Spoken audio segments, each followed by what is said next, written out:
With that, it's 9:30. Let's go ahead and kick this off. Everybody, welcome to our presentation, looking at the LCFS program and states that have similar programs in mind. Today, I have our senior analyst, Bob Lane, and Bob's focus is on biodiesel, veg oils, and grains. And so Bob has a unique perspective of our senior analyst team, and he's probably the most well-versed at LCFS. So with that, Bob, could you take us through the slide deck that you have here today? I'd be happy to. Thank you, George. Thank you, everyone, for attending. Again, I'd like to extend a thanks to George here. He's kind of acting as our master of ceremonies.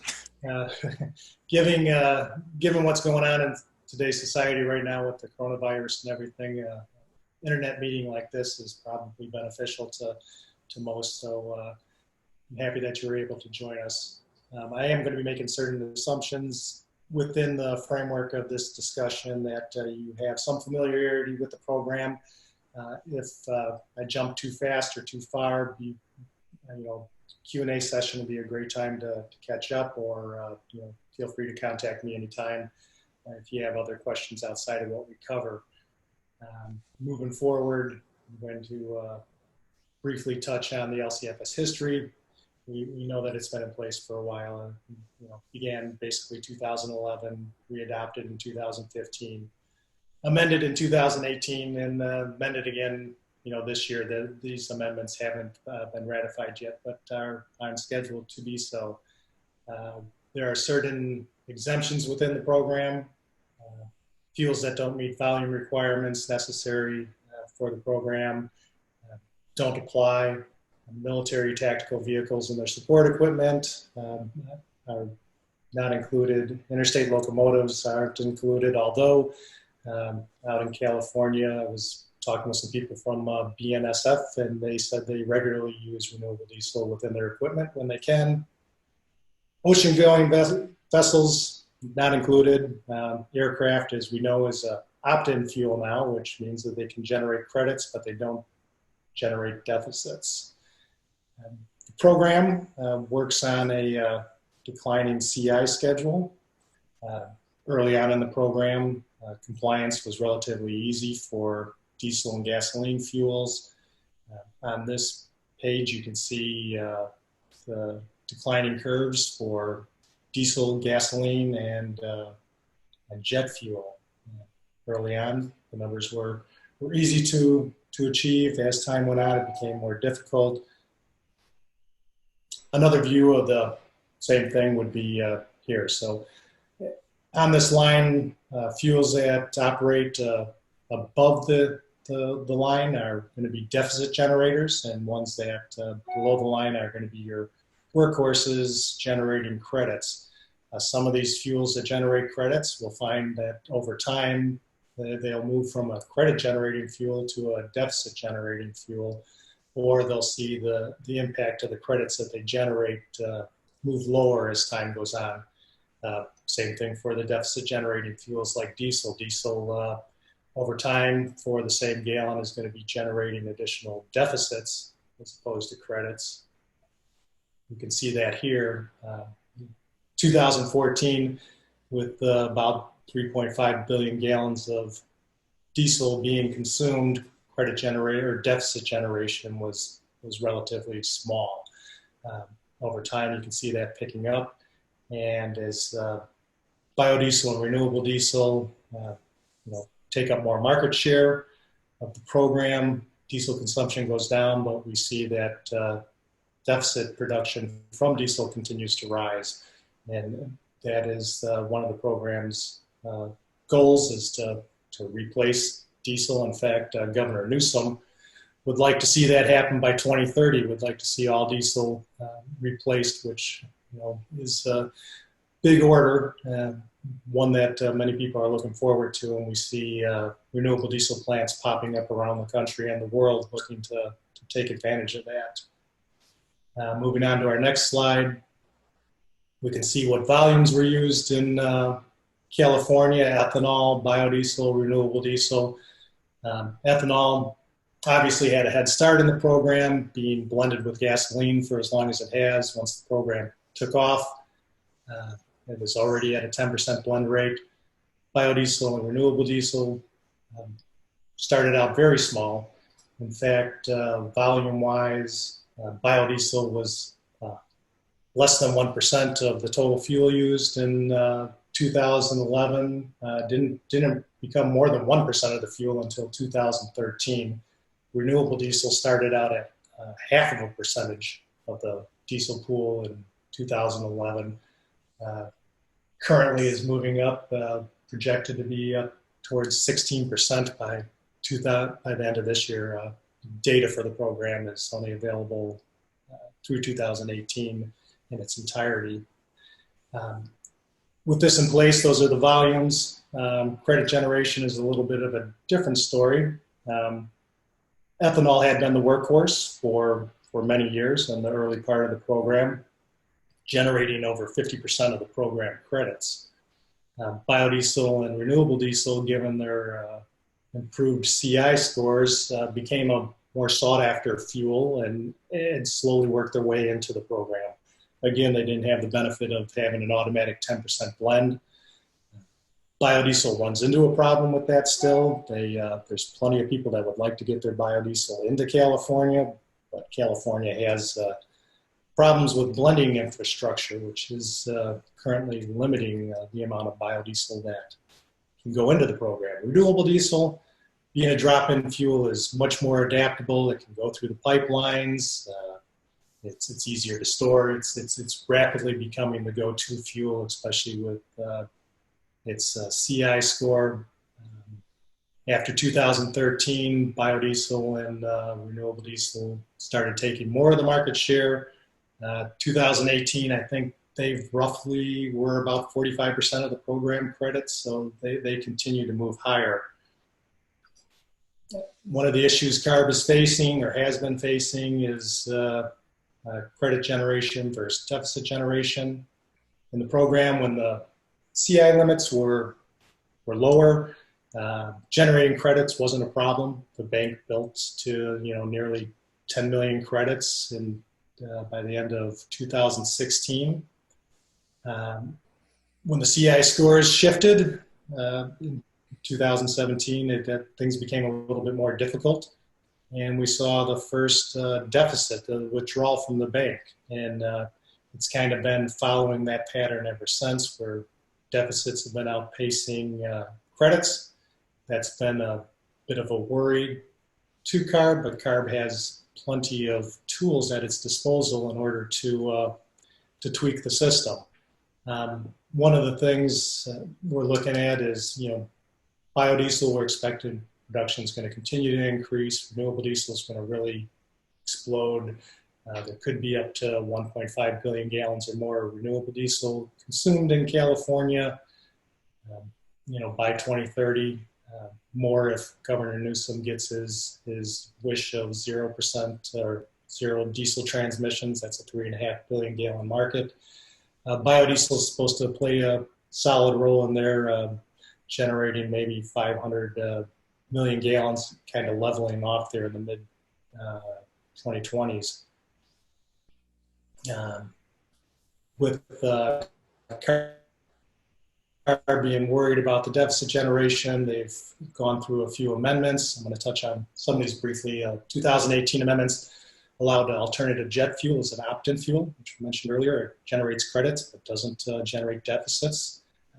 They removed some of the opt-in status for certain fuels, as those fuels have moved to become deficit generators in the future. Military vehicles are now allowed to opt in. Carbon capture and sequestration protocols been put in place. One of the first to seem to be using that is an ethanol firm called Red Trail Energy. And their program pathway is able to reduce their CI by 30 to 40 points, I believe it was. They've got a 60 million gallon plant, and I'm not sure what it costs to put in this system, the CCS system. But with credits trading above $200, they're looking at an additional 30 to 40 million dollars credit capture from putting in that CCS system.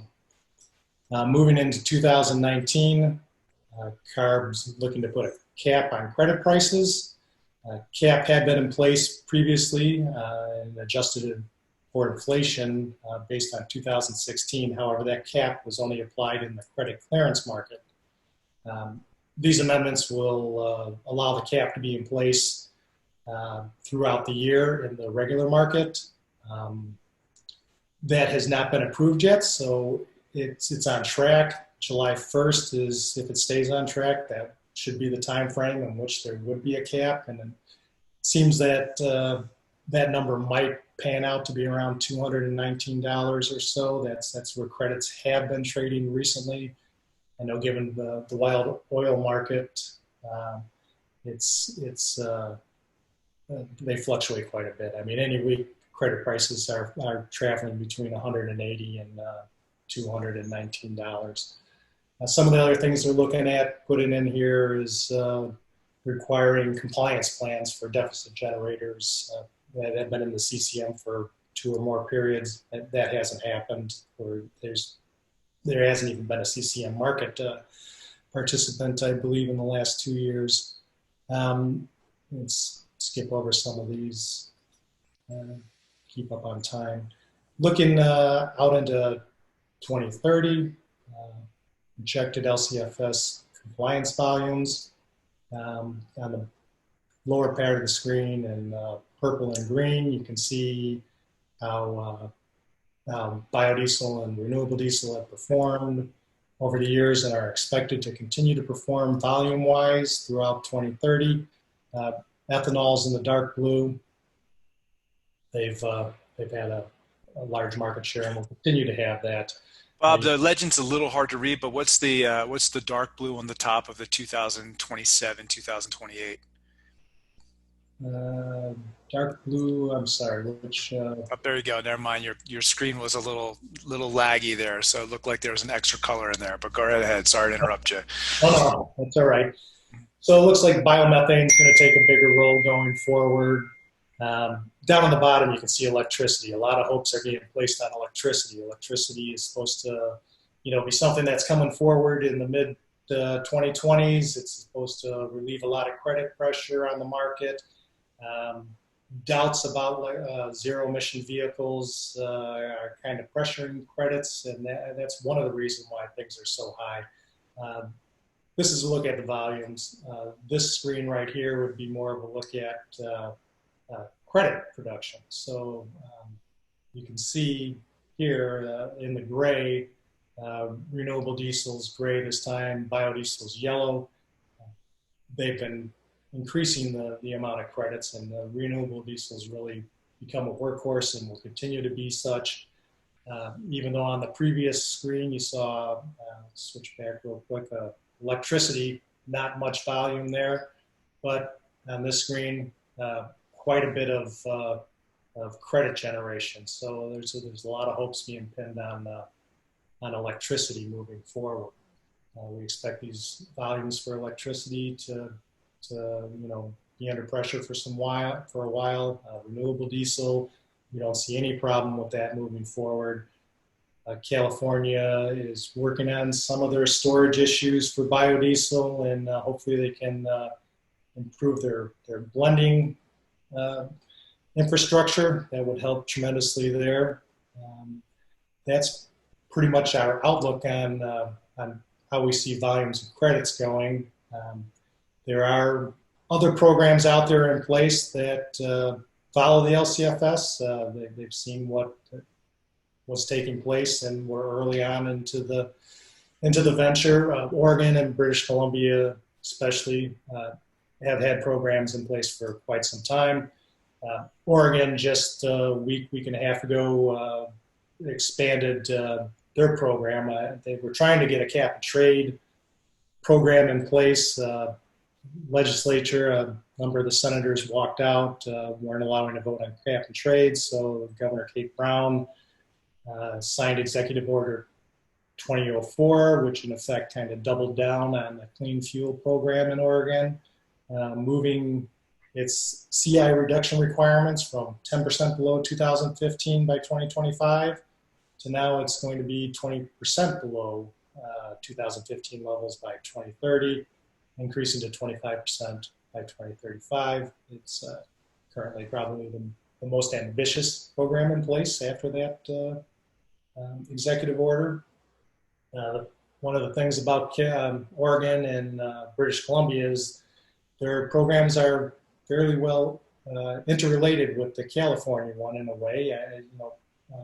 People to get their CI scores for their fuels. If they have one in California, they just have to basically adjust the GREET model for the difference in transportation distance to Oregon and submit it to the DEQ. Other than that, the processes are very similar. There are a number of other states and countries looking at putting the LCFS program in place. Canada is currently working on one. It'll be a bit more ambitious than the California market. It won't just be liquid transportation fuels. It's supposedly going to include gas and solid fuels as well. I have Brazil here under programs currently in place, but I think Brazil had actually ratified their program and it is now in place. So they appear to have one. Going forward, I think it was put in place December 24th. It puts them in alignment with their Paris Agreement commitments for 2016. They expect to reduce carbon intensity from their transportation fuels 10% by 2028.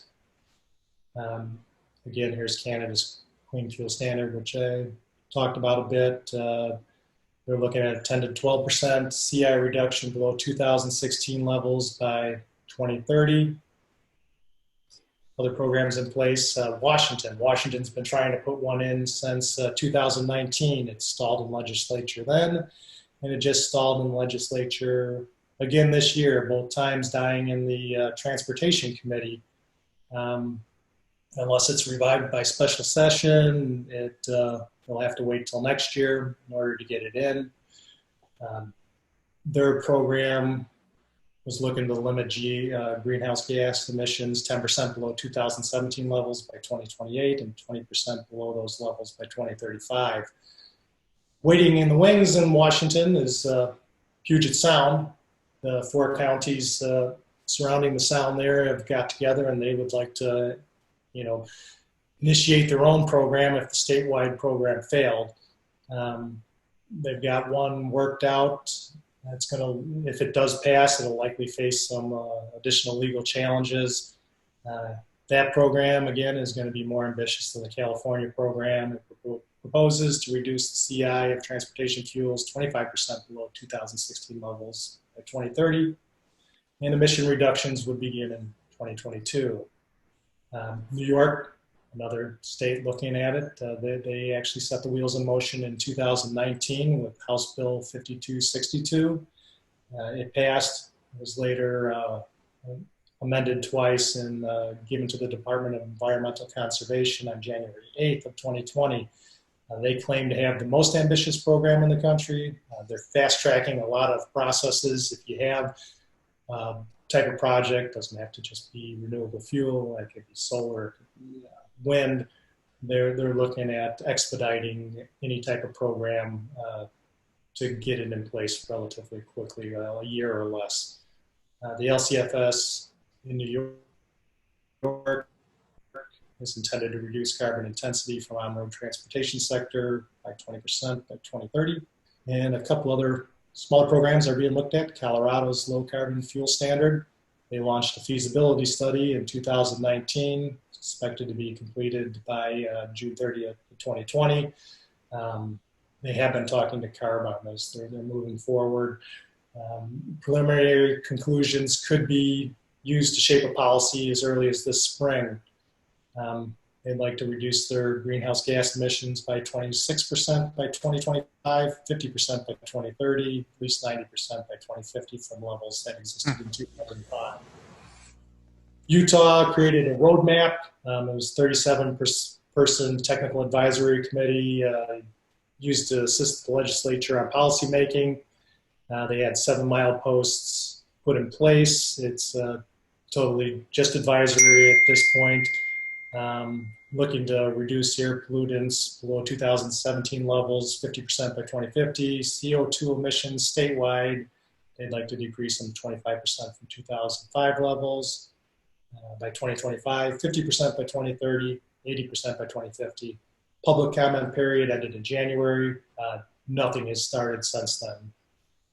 Midwest, looking at a similar program, not similar to Utah's, but similar LCFS type program. Great Plains Institute put forth a white paper recently that explores this possibility. They have been in talks with CARB as well. Some of the states rumored to be involved in Minnesota, Iowa, South Dakota. They don't have any firm plans in place, but they appear to be moving forward.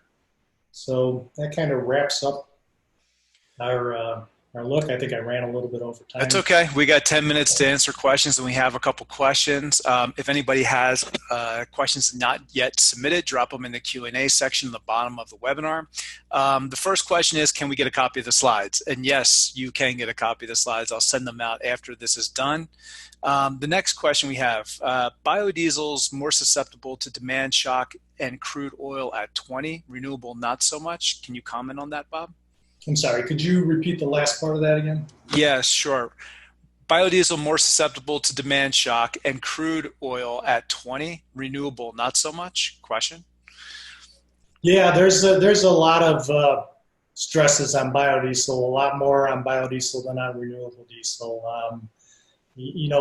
California, even before oil prices dropping, has had issues with biodiesel. Biodiesel trades at an extreme discount to renewable diesel there, just in part due to the blending requirements. The LCFS credit does go a long way to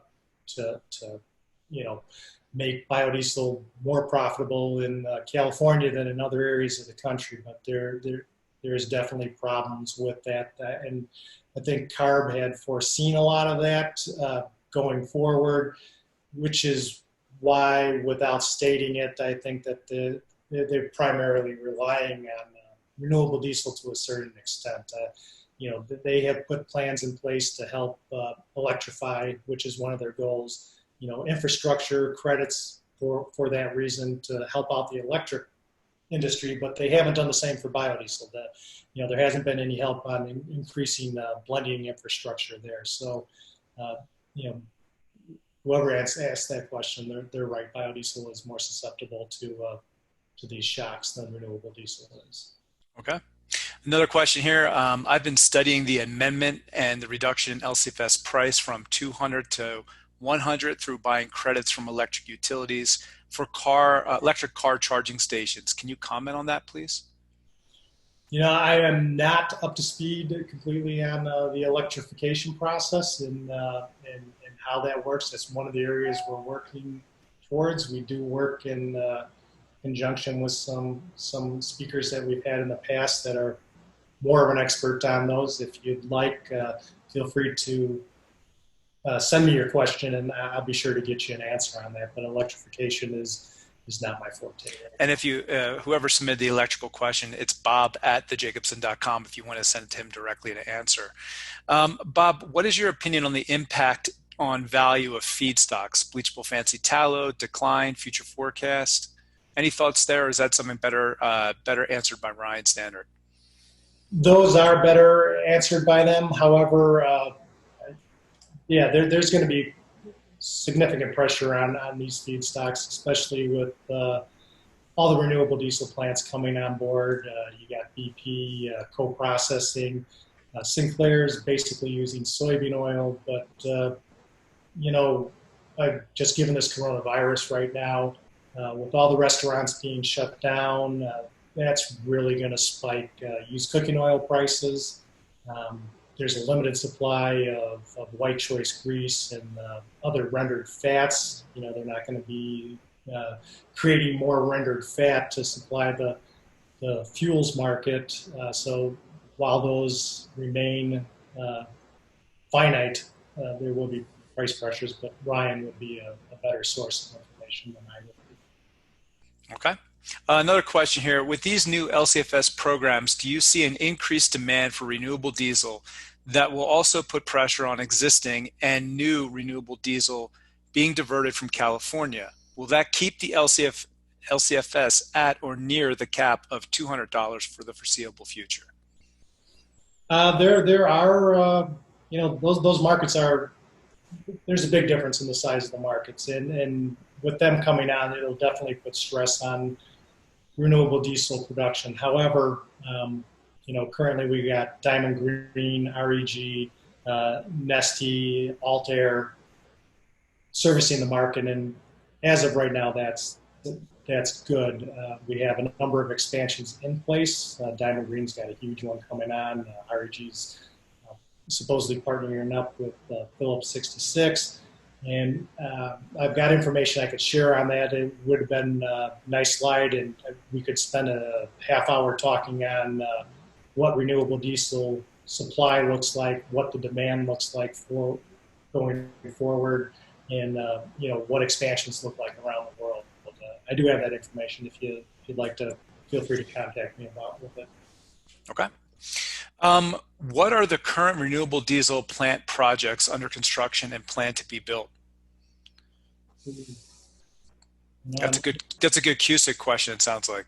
Yeah, I might have that one open on a screen if you bear with me for a second if I can find it. Sure. And while you're looking that up, one of the questions I can answer here, I got a question on, will the Jacobson be holding its conference in May? And the answer is right now, it's still a go. But we're waiting a few more weeks to see how this develops before we're going to confirm that, or we're going to reschedule to a later date. But right now, it's still a go until we hear further information.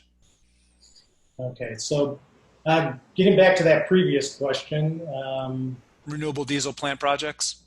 Yeah, so currently what I have listed here, it would be